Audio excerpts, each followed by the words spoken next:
안녕하세요. 전 60대 초반의 여성입니다. 오늘은 제가 한평생에 걸쳐서 어떤 기구한 삶을 살았는지 들려드리려고 합니다. 딸 가진 부모라면 다들 공감하실 내용인데요. 하마터면 딸이 큰 사기를 당할 뻔한 것을 제가 구한 사연입니다. 함께 들어봐 주시기 바랍니다. 전 남자복이 없기로는 대한민국에서 둘째가라면 서러운 여자입니다. 6남매의 큰딸로 태어나서 어릴 때 엄마 사랑도 못 받고 동생들 챙기면서 학교도 중학교밖에 나오지 못했습니다.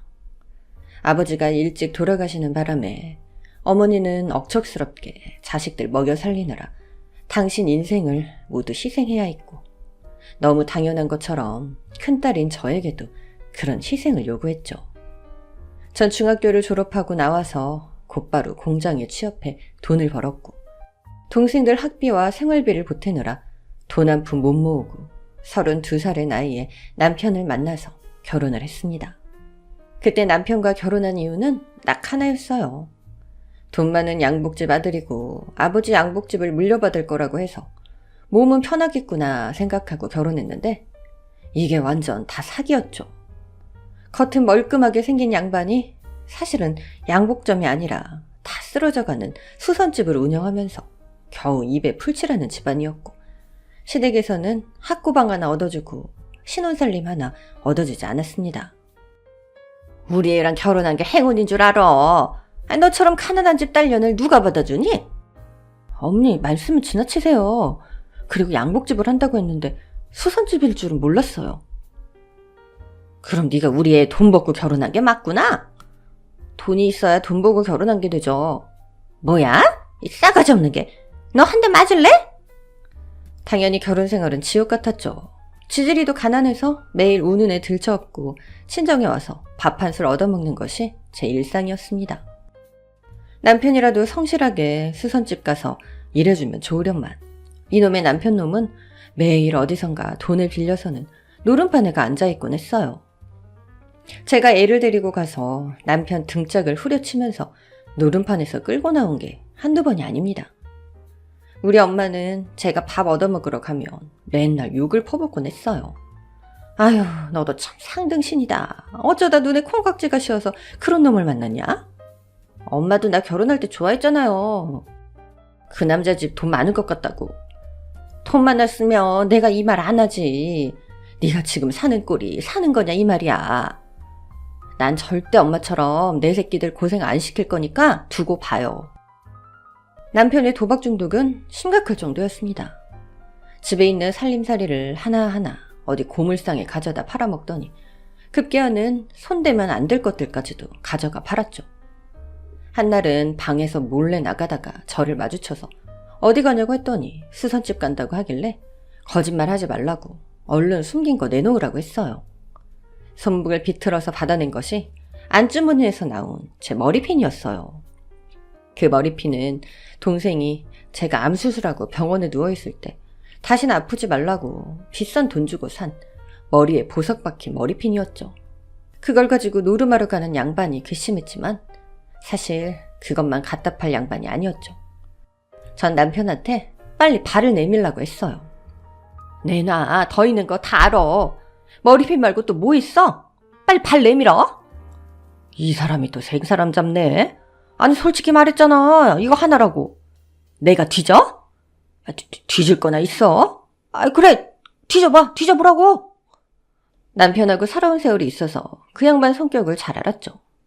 다리를 걸어서 넘어뜨린 다음에 양말을 벗기니까 거기서 뭐가 나왔냐면 제 결혼 예물이 줄줄이 나왔어요. 결혼 반지, 결혼 팔찌. 그나마 친정엄마가 가서 잘 사르라고 해준 건데 시댁에서는 예물 하나도 안 해줬죠. 남편 발가락 사이에서 결혼 반지를 찾으니까 참 기가 막히더군요. 열이 받쳐서 손에 집히는 대로 남편을 후려 팼죠. 남편이 수선집에서 가져온 옷걸이가 집에 참 많았는데 그걸 부러질 때까지 남편을 때렸습니다. 그래봐야 애기 업은 여자가 힘이 어딨겠어요. 그냥 분풀이 한 거죠. 그렇게 처맞고도 남편 놈은 예물을 주워들고 밖으로 나가더군요. 아마도 그 예물은 하루 만에 노름판에서 날려먹었을 겁니다. 그 이후로도 남편의 도박병은 고쳐지지가 않아서 집에 빚이 잔뜩 생겼어요. 집에 단전 단수가 되는 건 예산일이고 빚쟁이들이 뻑하면 찾아와 돈을 달라고 했죠. 전 빚을 갚으려고 매일 시장에 나가서 노점에서 장사를 했어요. 남대문에서 아동복 같은 걸 떼다가 시장판에 버려놓고 장사를 했는데 제가 그래도 눈썰미가 좋은 편이라 장사가 잘 됐거든요. 근데 조금만 돈이 모이려고 하면 노점에서 얼마 안 떨어진 메리아스 가게 주인이 와서 깽판을 부리는 거예요. 저 때문에 장사가 안 된다고, 장사하고 싶으면 하루에 얼마씩 돈을 내라고 말이에요. 야 이년아, 너 때문에 우리 가게 망하게 생겼어. 말은 똑바로 해야지. 아니 어떻게 아동복 때문에 메리아스 가게가 망해? 내가 잘 되면 너도 좋은 거지. 사람 심보가 왜 그리 고약해? 오호라, 인연이 뚫린입이라고 말은 잘하네. 너 어디 한번 오늘 죽어봐라. 그렇게 시장판에서 둘이 머리끄댕이 잡고 싸우는데 사람들이 죄다 몰려와서 구경을 했죠. 메리아스 가게 사장이 저보다 등치가 좋았는데 힘으로 저를 누르려고 하길래 메리아스 가게 사장 우통을 다 찢어서 동네 창피를 줬어요. 메리아스만 입고 싸우는 사장을 보러 시장 사람들이 죄다 가게 앞으로 몰려왔죠. 엄마, 메리아스 가게 사장이 메리아스만 입고 쌈질을 하네? 가게 홍보하는 거요 뭐요? 그나저나 우리 집도 메리아스 다 떨어졌는데 이따 쌈 끝나고 한 장 사가야 쓰겄네. 그래서 본의 아니게 싸움을 계기로 그날 메리아스 가게 매출이 올랐어요. 머리에 혹이 나고 팔에 멍이 퉁퉁 든 채로 전 메리아스 가게 안에서 약을 발랐죠. 그날 된통 싸우긴 했지만 그 일을 계기로 메리아스 가게 사장과는 평생 친구가 되었어요. 알고 보니 나이도 동갑이었고 사람은 착하더라고요. 그래서 그냥 친구 먹기로 하고 아예 메리아스 가게 앞에서 노점을 펴놓고 그날로 장사를 하게 되었습니다. 그때부터는 아동복이 제법 팔렸어요. 메리아스 가게가 목이 좋았거든요. 제 옷을 사러 왔다가 메리아스 가게에서 물건을 또 사는 손님들이 많아서 메리아스 가게 매상도 올랐죠.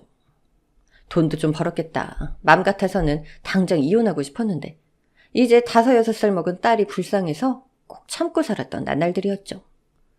장사는 잘 됐는데 꼭 그 당시 동네 깡패들이 문제였어요. 하루 장사가 끝나면 슬그머니 다가와서는 돈을 요구했죠. 그땐 시장에서 문제가 생기면 꼭 동네 건달들이 나타나서 개입을 했거든요. 가끔 구청 단속 같은 것도 막아주고요. 그것 때문에 좋은 것도 있었지만 매일 매출의 일정 몫을 요구해서 전 좀 억울하다고 생각했어요. 이젠 돈 못 줘. 진짜 해도 너무하네. 어떻게 장사만 좀 된다 싶은 날에 와서 그렇게 돈을 뜯어갈 수가 있어, 사람들이? 이 아줌마가 우리가 보호해줄 때는 아무 말도 없다가 이제 먹고 살만하니까 아주 배째라는 식이네. 아줌마, 집에서 키우는 똥개도 때 되면 밥 주는 거 몰라?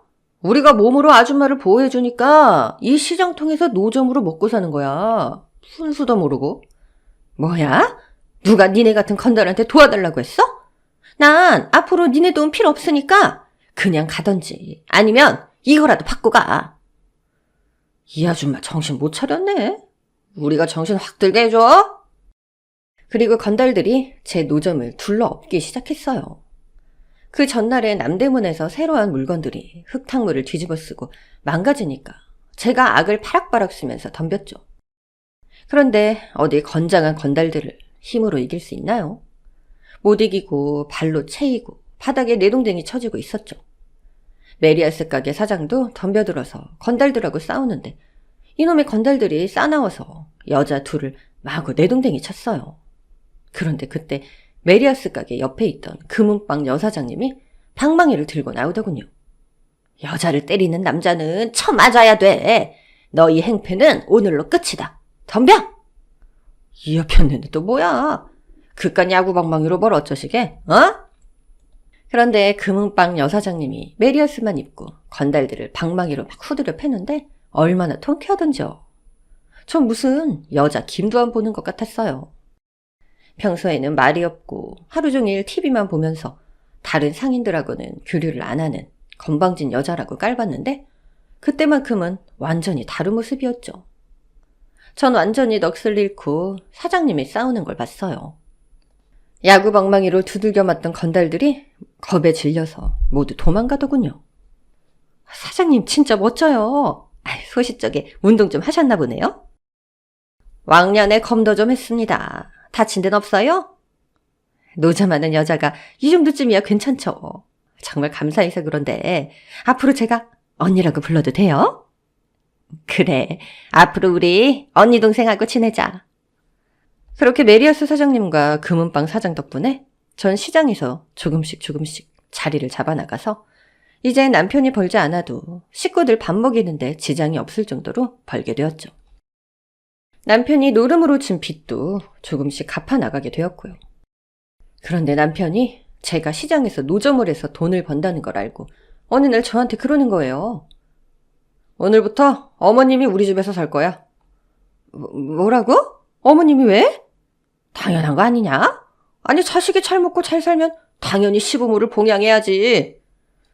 왜 나한테 한마디 말도 없이 시어머니 모시는 결정을 당신이 독단적으로 하는 건데 왜? 인연이 아주 돈 좀 번다고 고개가 꼿꼿해졌네. 너 죽고 싶어? 남편은 한마디 상의도 없이 시모를 집으로 데려오더군요. 그때 시모가 치매에 걸렸다고 해서 봐줄 사람이 없었어요. 그나마 결혼 안 한 시동생이 봐주다가 지쳐서 저희 집에 맡기게 된 거였죠. 이제 겨우 숨을 돌리려고 하니 그야말로 청천벽력 같은 일이었죠. 전 낮에는 시장에서 장사를 하고 저녁엔 시모 수발에 어린 딸내미까지 키우려니 매일 잠을 2-3시간밖에 못 잤어요. 시모는 성질도 더러워서 뻑하면 제 뺨을 때리거나 집에 있는 물건을 집어 던졌죠. 밑 빠진 독에 물 붓는 심정이 그런 걸까요? 엎친 데 덮친 격으로 시장에서 노점에서 돈을 많이 버는 절 시기한 상인 회장이 구청에 신고를 해서 제 노점판도 하루아침에 정리가 되고 말았어요. 저를 도와준 메리아스 가게 사장이나 금은방 사장도 구청에서 행정으로 하는 건 어찌할 도리가 없었죠. 전 결국 그렇게 5년 동안 했던 시장 장사도 정리하게 되었어요. 시장을 떠나는 날 메리아스 가게 사장하고 붙들고 하루 종일 울었던 기억이 나네요. 그래도 삶은 계속되었고 먹고는 살아야 돼서 뭘 할까 고민하던 중 메리아스 가게 사장이 아는 부잣집에서 파출부를 구한다고 하길래 거기에 취직이 되었죠. 일산에 있는 80평대 아파트에서 파출부로 일하게 되었는데 그 집 남편은 의사고 사모님은 교수라고 하더군요. 제가 하는 일은 그 집에서 바쁜 두 부부를 대신해 밥하고 빨래하고 청소하는 거였어요. 그 집 딸한테 밥 차려주고 간식 챙겨 먹이는 것도 저의 일이었죠. 그 집 딸이 알고 보니 저희 딸과 동갑내기더라고요. 내 딸 같아서 잘 챙겨주고 했더니 사모님이 저를 잘 봐줬는지 가끔 저에게 딸내미 용돈도 챙겨주시고 잘해주셔서 거기서 그럭저럭 적응하며 지냈죠. 그렇게 또 조금 숨통이 트이려나 싶었더니 이놈의 기구한 운명은 절 가만히 놔두지 않았어요. 시모 수발 들고 남의 집 몸종처럼 일하면서 번 돈으로 빚을 거의 다 갚았을 무렵 남편은 기다렸다는 듯 바람을 피더군요. 노름하다가 어디 화류계 여자를 하나 만난 모양인데 그 여자한테 남편이 저한테 썼던 수법을 또 쓴 모양이에요.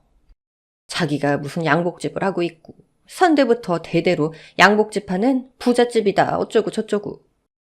전 어차피 그렇게 된 마당에 차라리 잘됐다 싶었지만 시모 수발은 온전히 제 몫이 되었죠. 남편이 이혼을 해주고 나간 것도 아니어서 노인네를 길거리로 내칠 수도 없어서 그냥 또 제가 붙들고 모실 수밖에 없는 상황이었어요. 그나마 하나밖에 없는 딸내미가 엄마 생각한다고 공부를 열심히 해줘서 대학 가서는 장학금도 받고 나름대로 잘 커졌다는 게 전 참 감사했습니다. 시모는 남편이 집을 나가고 정확히 3년 뒤 집을 나가시더군요. 무슨 정신으로 그러셨나 모르겠는데 자기 아들이 없으니 이제 제 신세는 더 이상 지고 싶지 않다는 거예요. 그때 시모와 잠깐 속 얘기를 했던 적이 있는데 제 손을 꼭 붙들고 했던 말이 지금도 잊히지가 않아요. 야야, 네 남편 너무 미워하지 마라. 제 인생을 송두리째 말아먹은 그 인간을 어떻게 미워하지 않을 수 있겠어요? 그런 자식도 자식이라고. 시모는 남편을 싸고 돌더군요. 그렇지만 전 며느리로서 도리를 다하려고 끝까지 시무를 모셨고, 시무가 집을 나가면서 남편과 시댁 식구와의 악연은 끝이 났다고 생각했습니다. 나중에 알게 됐지만 그건 순전히 제 착각이었고요. 전 이혼한 뒤로 더욱 열심히 살았습니다.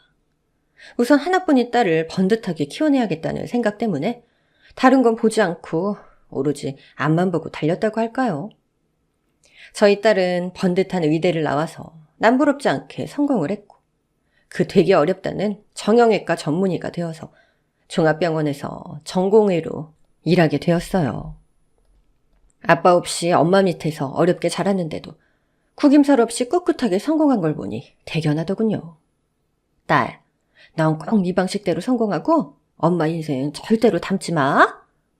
엄마 걱정 마. 난 꿋꿋하게 내 인생 살 거고 반드시 성공한 삶을 살 거니까. 특히 남자 조심해라. 네 엄마도 아빠 잘못 만나서 인생이 이렇게 꼬인 거잖아. 걱정 마. 엄마 딸 야무지니까 믿어도 된다니까.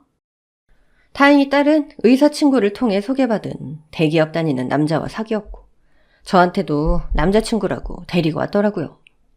훤칠한 키에 잘생긴 얼굴, 시원시원한 성격의 남자는 제 눈에도 참 건실해 뵀어요. 딸이 엄마를 닮지 않아서 남자 보는 눈이 있다고 내심 얼마나 뿌듯했는지 모릅니다. 딸이 좋다고 첫눈에 반했다는데 집안도 좋고 건실한 그 남자랑 내심 결혼하길 바라기도 했죠. 어머니, 정말 미인이십니다. 제가 나중에 꼭 저희 친어머니처럼 모실게요. 아유, 누구 닮아서 저렇게 훤칠하고 말을 잘할까. 그래, 아버님은 뭐 하시고? 네, 강남에서 작게 빌딩업을 하십니다. 아유, 건물주시구나. 세상에 이런 대단한 폭이 있나. 하늘을 보면 열을 안다고 행동거지나 말투가 단정한 사위를 보니 사돈내외가 어떤 분들일지 짐작이 되었어요. 그쯤 되면 안심하고 결혼시켜도 될 것 같아서 딸을 볼 때마다 결혼하라고 재촉을 했죠. 너 언제 결혼할 거니? 기왕에 좋은 남자 만났으면 네가 먼저 고백하고 얼른 결혼해. 그럴까? 근데 그 전에 먼저 우리 남친 쪽 어머니 한번 만나보는 게 어때? 네 남자친구 엄마를? 갑자기 왜? 아니, 남친이 자기 엄마한테 엄마 얘기했더니 꼭 만나고 싶다고 하던데? 그래? 어머, 무슨 일이래? 그래, 한번 날짜 잡아달라고 전해줘. 그렇게 결혼 약속도 하기 전 먼저 딸의 남자친구 쪽 엄마와 만남을 갖게 되었죠. 남자애가 어찌나 싹싹하던지 그 엄마도 분명 인품이 훌륭한 분일 거라 짐작하고 약속 장소로 나갔어요. 여의도에 있는 한 호텔로 예약이 되어 있어서 저도 모처럼 한껏 빼입고 약속 장소에 나갔죠. 그리고 딸의 남자가 자기 엄마라고 소개한 사람이 고개를 들고 저에게 인사를 하는데 전 깜짝 놀라서 기절할 뻔했습니다. 어머, 이게 누구야? 여기서 다 만나다니 이게 무슨 일이에요? 어머 어머. 자긴 난 줄 몰랐지? 깜짝 놀랐어? 남자의 엄마는 다름 아닌 제가 장사하던 시절 함께 친하게 지내던 메리아스 가게 사장이었어요. 오랜만에 만나서 못 알아볼 뻔했지만 음색이며 성격이 다른 사람이 아닌 그였죠. 전 너무나도 반가운 마음에 그를 꼭 껴안고 눈물을 흘렸습니다. 거의 20년 만에 재회였죠. 시장에서 장사할 때와 달리 그는 몰라보게 세련되어 있었어요. 얘기를 들어보니 강남에 건물을 몇 채나 가지고 있는 큰 부자가 됐다고 하더군요. 아들을 이렇게 건실하게 키워냈어? 자기 정말 대단해. 아유, 무슨 자기도 딸을 예쁘게 잘 키웠던데? 아무튼 우리 사돈 되면 진짜 재밌을 것 같아. 안 그래? 그렇게 보고 싶었던 친구와 사돈이 된다고 하니 인생이 이렇게도 풀리나 하고 정말 신기하다는 생각밖엔 들지 않더군요. 그런데 딸의 표정이 이상하게 안 좋은 거예요. 식사 자리 내내 얼굴 표정이 불편해 보여서 제가 너무 걱정이 돼서 딸을 화장실로 불러 무슨 일이냐고 물어봤죠. 딸, 너 왜 그래? 갑자기 안색이 왜 안 좋은 건데? 아무래도 저분 어디서 많이 본 것 같은데 생각이 안 나. 네가 어릴 때 봐서 그래. 엄마랑 아주 친한 친구거든. 근데 나 왜 이렇게 마음이 찝찝하지? 엄마 괜찮아? 아, 찝찝할 게 뭐 있어 얘는? 사돈 될 사람이 옛날 친구의 부자고 사윗감도 저렇게 건실한데 넌 배부른 소리 한다 얘. 그런가? 내가 이상한 걸까? 이때는 제가 딸이 철없는 소리 한다고 막 뭐라고 했죠. 모든 조건이 완벽한 상대를 만났는데 딸이 이상하다고만 생각했어요. 전 부자친구와 사돈 맺을 생각에 신이 나서 빨리 결혼을 서두르려고 했죠. 딸도 처음에 걱정하더니 제가 안심한다는 걸 알고 예비 사위랑 결혼을 서두르는 기색이었어요. 그런데 그 후에 이상한 점이 하나 있긴 했죠. 상견례 자리에 나왔는데 친구가 혼자 나오더라고요. 그이가 오늘 나오려고 했는데 배가 너무 아프다네. 자기가 좀 이해해줘. 이렇게 중요한 자리에 하필 왜 그러나 몰라? 아니야, 그럴 수도 있지. 바깥 사돈 얼굴이야. 앞으로 많이 볼 텐데 뭐. 겉으로는 그렇게 응수했지만 괜히 걱정이 되는 것도 사실이었어요. 그래도 사돈 얼굴은 보고 결혼을 결정해야 하는 게 아닌가 하는 생각도 슬그머니 들더군요. 하지만 사위가 워낙 싹싹하게 잘했고 친구 성격도 잘 알다 보니 뭐 큰 문제 있을까 하고서 그냥 결혼 준비를 시켰어요. 그리고 결혼식 당일이 되었어요. 막상 결혼식장에 서려니 정말 정신이 없더군요.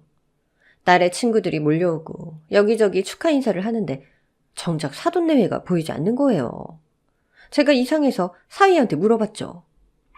오늘 어머님 아버님 안 보이시네? 이따 오시나 봐? 네, 뭐 좀 상의하신다고 이따 식장에서 보자고 하시네요. 그래? 상견례 때도 못 봐서 인사라도 하고 싶은데.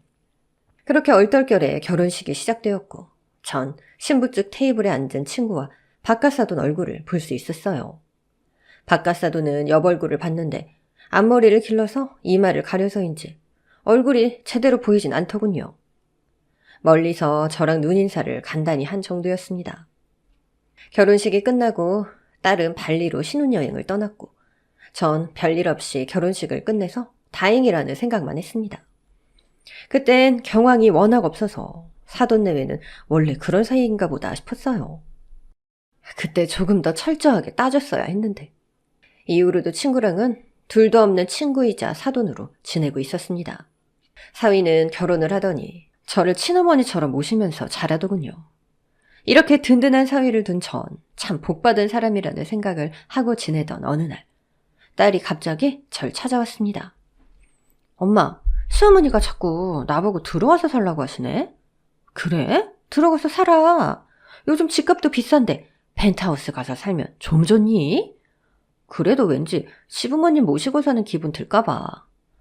그런 시부모 있었으면 난 10번도 더 시집살이 했겠다. 뭐가 불만이라니? 전 아무 생각 없이 그렇게 말했습니다.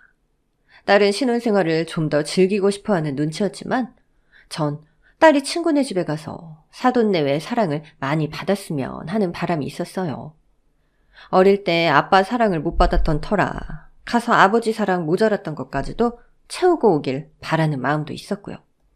그랬는데 딸이 올 때마다 저한테 그러는 거예요.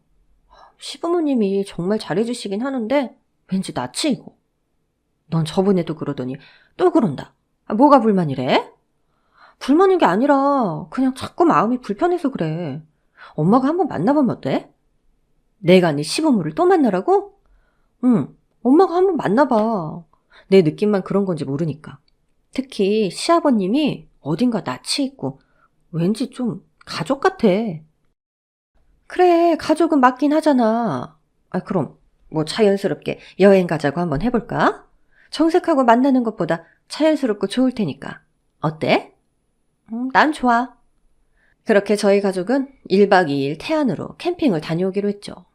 모처럼 여행을 간다고 하니 딸과 사위는 들뜬 모양이더군요. 저도 친구랑 같이 장 보면서 예전처럼 설레기도 했고요. 차를 2대로 나누어서 타고 태안으로 간 날은 술이 거나하게 취해서 모두 기분 좋게 놀았죠. 전 딸이 말한 어떤 찝찝한 낌새는 전혀 느끼지 못했어요. 친구는 더할 나위 없이 좋았고 사돈 어른은 말이 좀 없었지만 진중한 성격이려니 했죠. 그날 밤 모닥불을 켜고 모처럼 둘러앉아 있는데 친구가 잠시 화장실에 다녀온다더군요. 딸과 사위내외는 산책을 다녀온다고 해서 전 바깥사돈과 단둘이만 남게 되었어요.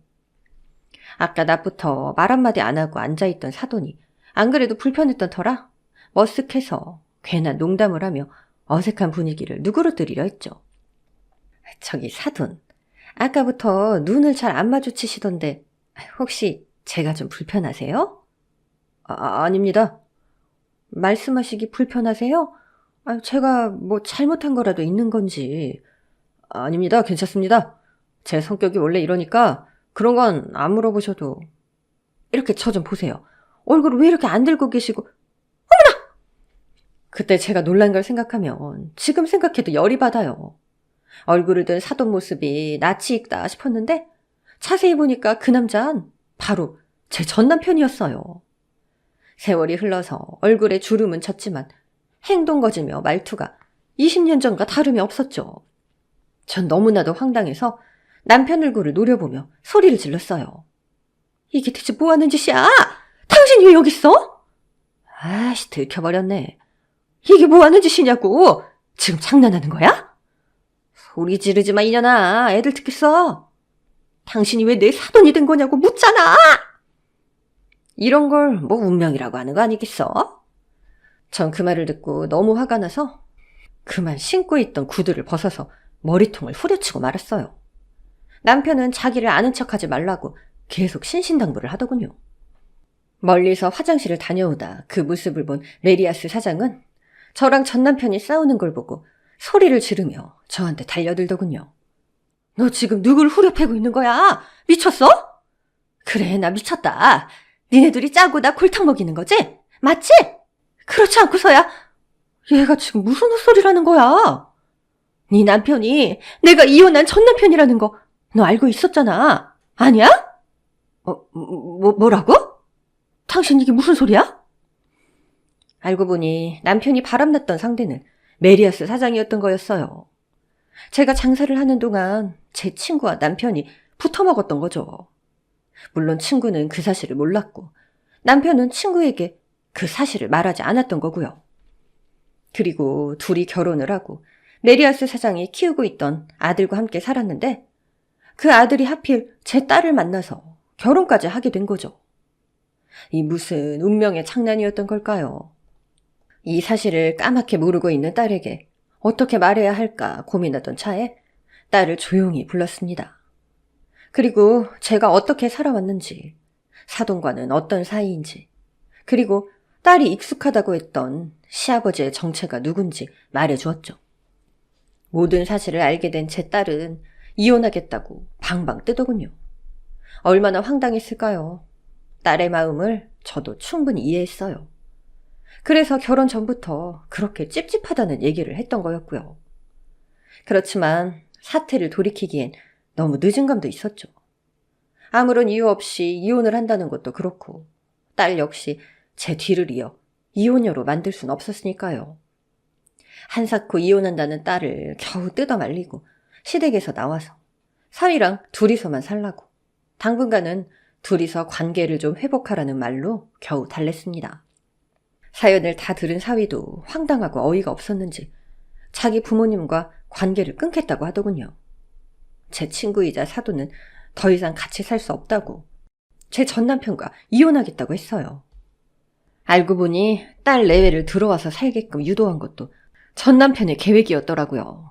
전남편의 계획은 딸을 같이 집안으로 들여서 함께 살며 자식을 품에 끼고 살고 싶었겠죠. 하지만 결국 딸이 직감적으로 이 상황을 알아챘고 남편의 계획은 무산이 된 거죠. 그렇게 친구한테 두 번째로 이혼을 당한 남편은 재산 분할을 요구했고 친구는 강남 명의로 된 빌딩 한 채를 남편에게 주는 것으로 위자료를 대신했습니다. 나 너무 억울해. 너무 분하고 화나. 지금까지 속고 살았다니. 그건 네 잘못은 아니지. 아무리 그래도 그렇지 이 무슨 운명의 장난이니? 그러게. 근데 이상한 건 또 있어. 이상한 거? 그게 뭔데? 나 결혼할 때 분명 시어머니가 오셨었거든? 시어머니가 결혼식장에 오셨었다고? 그럼 내가 가짜 시어머니를 모시고 살았다는 거야? 나도 모르지. 근데 이 자식이 위장 결혼한 것만은 분명하지. 아무리 생각해도 이놈은 벌을 좀 받아야 될 것 같아. 자기도 억울하잖아. 우리 이는 벌 줘야지. 안 그래? 그렇게 친구와 전 남편의 행방을 추적하기 시작했습니다.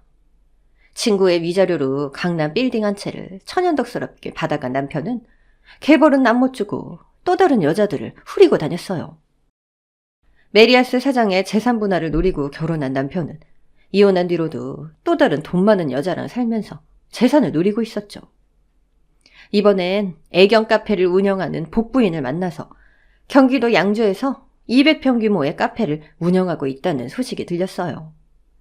전 친구랑 같이 그 카페에 가서 과연 어떤 여자랑 결혼했는지, 어떤 정신 나간 여자가 그 남자랑 사는 건지가 궁금했죠. 그런데 가서 보니 이게 웬걸? 전 남편이 만나고 있는 여자가 어딘가 또 낯이 익더군요. 메리아스 사장과 이게 누군가 긴가민가 하고 있는데 그 여자가 먼저 아른 체를 했습니다. 혹시 20년 전 시장통에서 장사하던 그 자기들 아니야? 에? 그럼 혹시 자기 금은빵? 뭐야, 진짜? 아니 무슨 이런 우연이 다 있어? 예전 장사할 때 그 금은빵 여자가 아니겠어요? 얼굴을 보니까 단번에 그인 줄 알겠더군요. 메리아스 사장이었던 친구와 전 금은빵 사장과 손을 맞잡고 서로 재회의 기쁨을 누렸어요. 그러나 그것도 잠시. 전 남편한테 3번째로 당하고 있는 여자가 금은빵 친구였다는 사실이 좀 슬펐죠. 금은빵 친구는 시장에서 장사를 하다 뒤늦게 애견 사업으로 성공한 케이스였어요. 전 남편과는 시장 장사할 때부터 가끔 만나던 사이였는데 최근에 이혼한 자기한테 청혼을 했다는 거예요. 그것도 까맣게 모르고 아니 난 감동했지 뭐야. 아니 그게 왜 감동할 일이야? 아니 내가 이혼할 때까지 기다렸다고 하니까 나 로맨티스트인 줄 알았지. 너랑 이혼하고 온 남자인 줄도 모르고. 아 너도 참 그 나이 먹고도 그렇게 순진하니? 딱 봐도 돈 보고 기다린 거네. 그런 거야? 아 내가 등신 같은 년이었네. 너 혹시 혼인신고 했어? 했지 이미. 아휴 그럼 재산 분할 되겠네 법적으로. 나 어떡하니? 아 진짜 미쳐버리겠다. 절대로 이혼하지 마. 그 자식은 한번 제대로 당해야 돼. 우리 셋은 이 바람둥이 남편놈을 어떻게 하면 혼내줄지, 그리고 어떻게 하면 거지를 만들어 혼쭐을 내줄지를 고민하기 시작했습니다. 그리고 묘안을 짜냈고 셋이서 실행에 옮기기로 했어요. 돈독이 오른 남편을 혼쭐 내는 방법은 오직 이것밖에 없다는 생각에 모두 의기투합하기로 했죠. 그렇게 그럴듯한 작전을 짜서 어느 날 남편을 호출했습니다. 금은빵 친구가 어느 날 갑자기 남편을 불러서 이렇게 말했다는 거예요. 자기야, 엊그제 병원에 갔는데 내가 암 말기래. 나 3개월이 고비라네? 그래서 이 애견 카페 이제 당신한테 맡기려고 해. 나하고 이혼하고 이 카페를 당신 명의로 해서 운영해보는 거 어때? 진짜? 아니 자기야 갑자기 이게 무슨 청천벽력이야. 나는 자기 없이 이 사업이 잘 될 거라고 생각하지 않는데? 너무 당황스러워서 말이 안 나오네.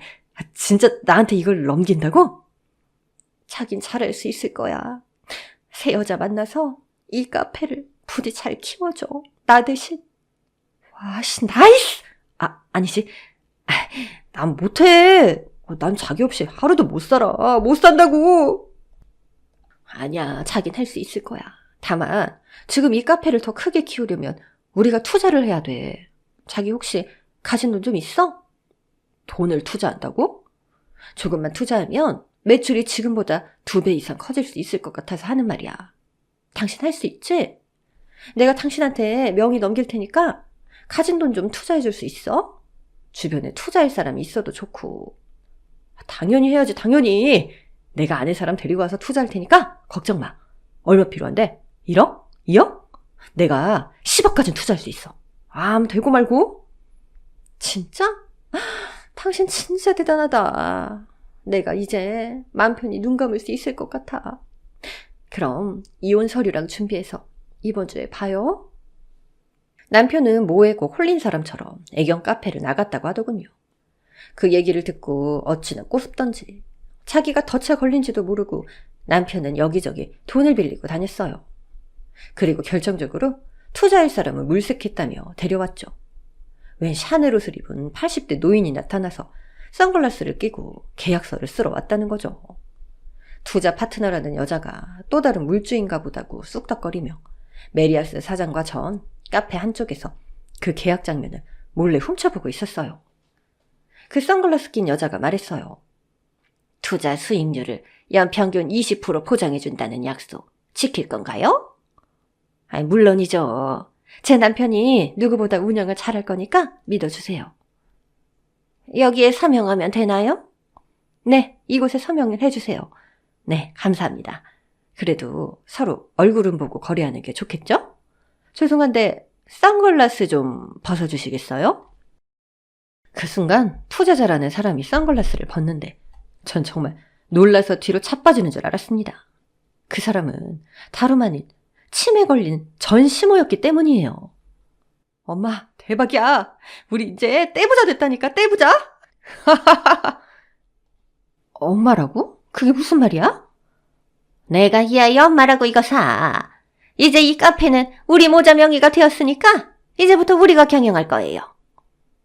자기야, 걱정 마. 자기가 죽은 뒤에도 우리가 이 카페 완전 대박으로 살릴 테니까. 어머, 이거 진짜 당혹스럽게 내가 자기 계략에 걸려든 거구나? 아, 이걸 어쩌면 좋지? 그 모습을 조용히 뒤에서 지켜보고 있던 메리아스 사장과 전, 시모 앞에 나타나서 정체를 드러냈습니다. 시모는 저를 보고도 별로 당황하지 않는 기색이더군요. 잘난 척을 한껏 하면서 오, 너냐? 하는 얼굴이었어요. 남편은 조금 놀랐는지 저를 보고 뒤로 움찔하면서 물러섰고요. 네가 언젠가 또 나타날 줄 알았다. 네가 아무리 우리의 뒷공무니를 쫓아다니면서 방해하려고 해도 소용없어. 이미 대박은 우리가 가져갔으니까 이제 게임 끝이라고, 끝! 당신 이러려고 나랑 이혼한 거였어? 이 꼴 보려고? 우린 이제 50억대 부자라고. 이 땅을 전부 팔아서 펜션 부지로 분양해야겠어. 역시 뻔뻔하기로는 모자가 매한가지군. 당신 아들이랑 사기치고 다니려고 벽에 똥칠한 것처럼 연기한 거야? 한 여자 인생 다 망치고 그것도 모자라서 손녀딸 인생도 망치고? 뭔 말을 그렇게 싸가지 없이 하니? 너희 딸은 네 배 아파서 난 거고 네 딸이 결혼을 선택한 것도 누가 강요한 것도 아니잖아. 그렇게 잘난 척하면서 모든 게 다 당신 뜻대로 된 것 같지만 아니야. 왜냐면 당신들은 지금 개털이 된 거거든. 우리가 왜 개털이야? 개털은 네 친구가 개털이지. 어머, 당신 날 사랑한다고 할 땐 언제고 날 완전 벗겨먹으려고 한 거였어? 참, 곧 죽으려니 돈 욕심 부려서 뭐해? 이 가게는 이제 내가 운영할게. 물론 네 거지. 이 사업체에 있는 빚까지도 네 거지. 뭐? 그건 또 무슨 개소리야? 금은방 사장은 애견 카페를 넘기기 전 카페 명의로 대출을 이빠이 끌어당겨 받았대요.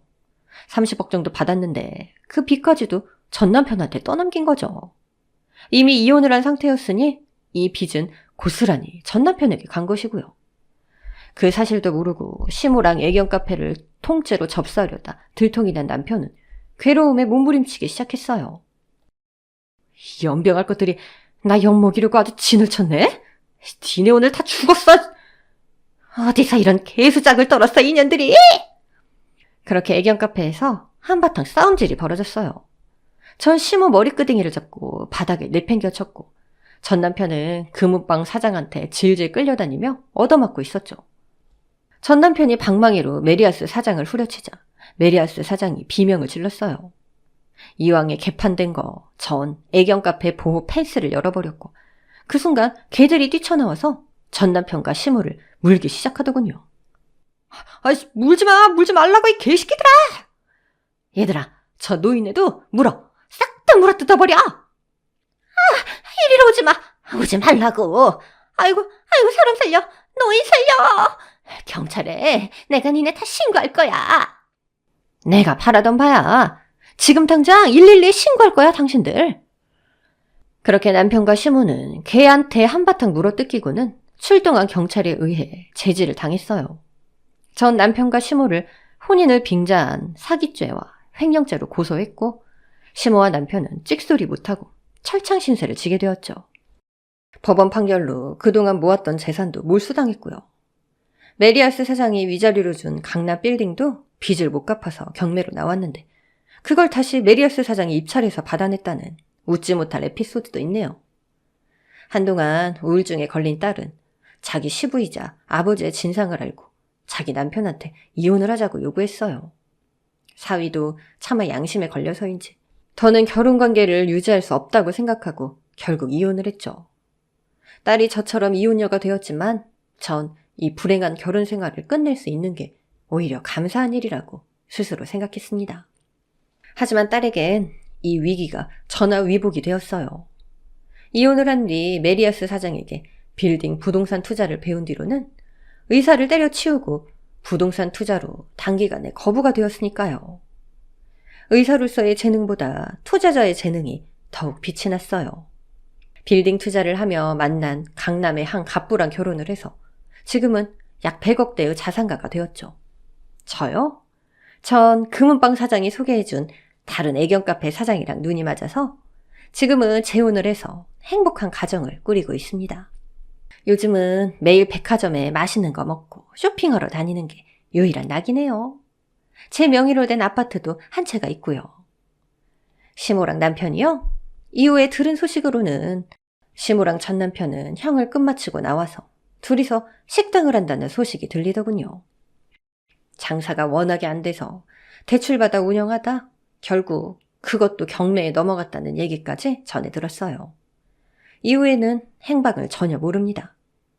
제 인생을 보면 불행이 꼬리에 꼬리를 물고 이어졌던 것 같습니다. 하지만 전 포기하지 않았고 저만의 믿음을 갖고 노력했죠. 그 결과 행복한 인생을 다시 이어갈 수 있었다고 생각합니다.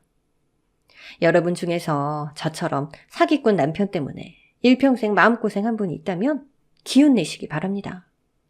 저도 그랬지만 미래는 알 수 없고 얼마든지 불행이 행복으로 바뀔 수도 있으니까요.